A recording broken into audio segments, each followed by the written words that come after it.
Alright, ladies and gentlemen, Fabs in the house, and welcome back to the channel. Today I'm in the house with the Pena Knives Barlow with the sheep's foot here with me for a review. We're gonna analyze the look, the sound, the feel of this little fella right over here, but you know what? Don't forget to like the video. Please subscribe to the channel. That's gonna be amazing. You're gonna receive a lot of content in return, and if you like to leave me a comment down below, that would be fantastic. YouTube loves that. So let's check this out. This little fella comes with a Pena embroidered nylon zippered padded velvety pouch tackle case kind of thing, which is just pretty good to carry or store your knife, which in this case it's not like a big one. Look at that. We get 2.75 inches for the cutting edge and 3.75 for the handle. Overall, this fella is going to be 6.6 inches. And if you want to check it out up against, for example, I'm going to show you a couple options here.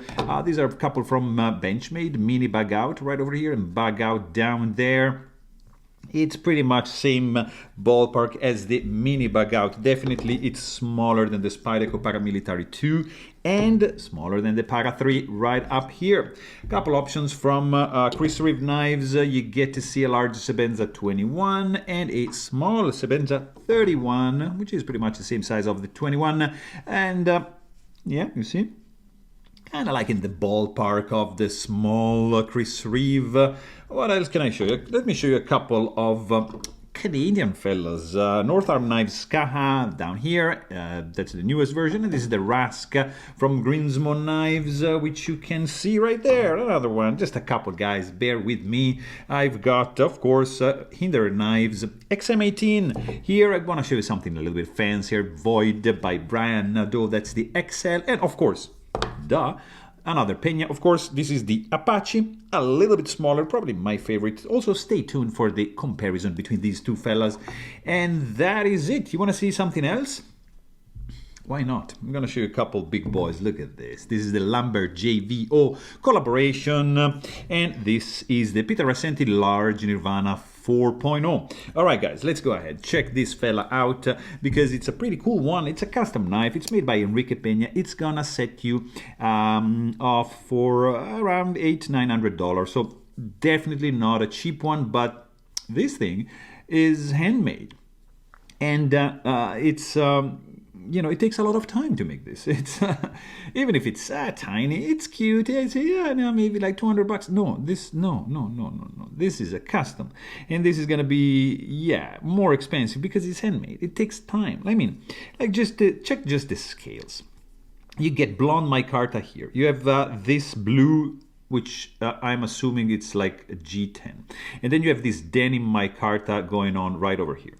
And you have to glue these together. You have to sand them. You have to true them with the liners. I mean, there is a lot of work that goes into the handles alone. So, I mean, look at this emblem, like satin inlaid to perfection, really flush. You can't feel this. It's just very well made. You have some nice chamfering, nicely rounded off on the outside, the scales. You don't have any internal chamfering, so not sharp, but there's no internal chamfering, sorry, right over there. You get contoured scales. You see, these are not flat, but just like nicely contoured. Pretty good. That's gonna be, you know, feeling good in the hands. You don't have any finger grooves going on the handle, just like a straight stick kind of, which gently opens up a little bit towards the heel of the handle. Then you get, of course, a nice blonde micarta back spacer, which is covering and protecting the tip of the blade, safely recessed. You get a very slick look when closed. Look at this, pretty cool lines. I'm not a fan of this blade, but we're gonna get to that in a second.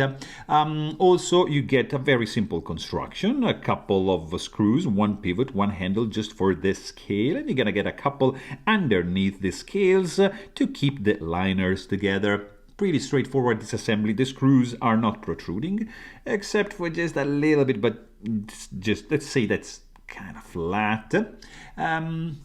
So very simple construction, simple disassembly takedown for sure.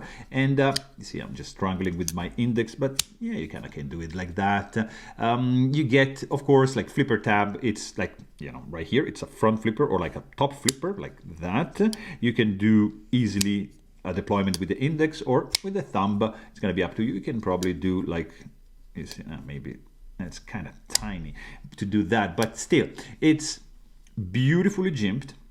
And in the right spot. I mean, you can easily deploy the blade like that. So pretty cool jimping going on over there. It's the only place that is jimped around the knife. Also, you get, there's no stainless steel lock face insert right over there.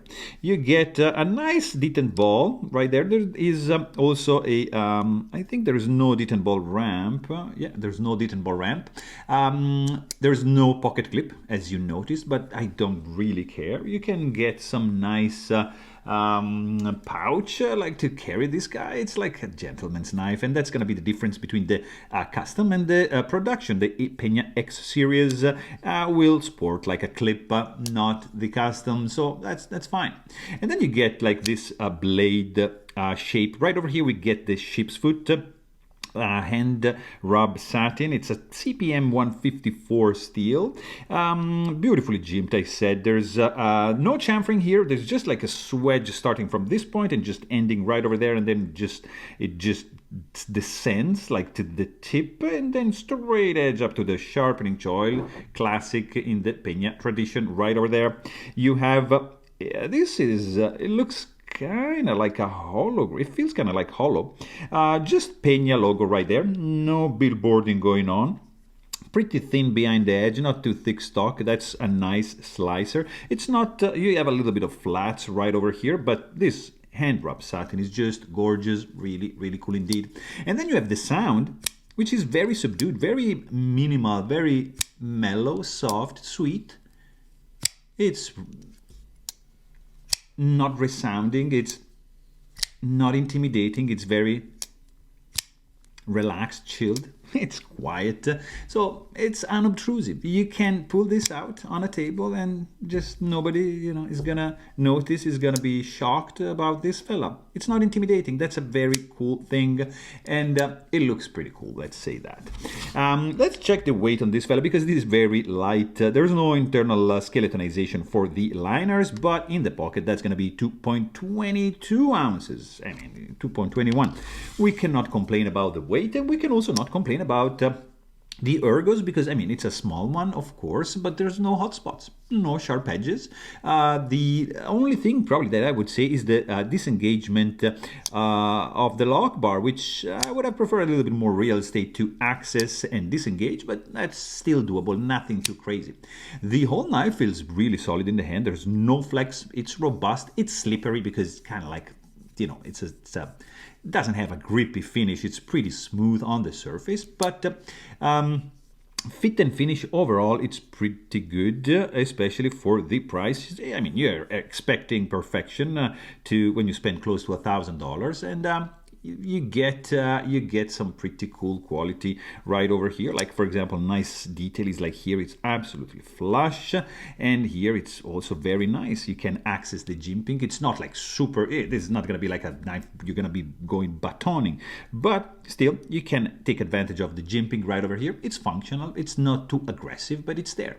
You don't have any blade play, you know. It's pretty well built. It's solid.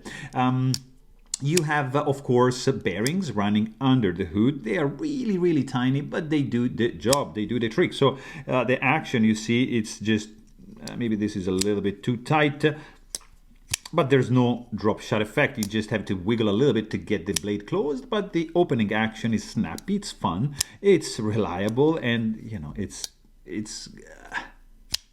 deploying every time. It's very hard to fail. Either like, I mean, you kind of can fail, but you can probably do like, you know, like a slow roll like that. So if you want to just deploy like that, no issues. Pretty cool action. It's a tiny one. It's fun. There's no guillotine effect, but the detent is nicely dialed in. So very, very cool one. I mean, the only thing is just a little bit more lock bar access and just the blade shape that I mean, it's just not my favorite, but this thing, I'm telling you, it's really well made. So there you have it. Hope you guys enjoyed this video. Thanks for watching, and stay tuned.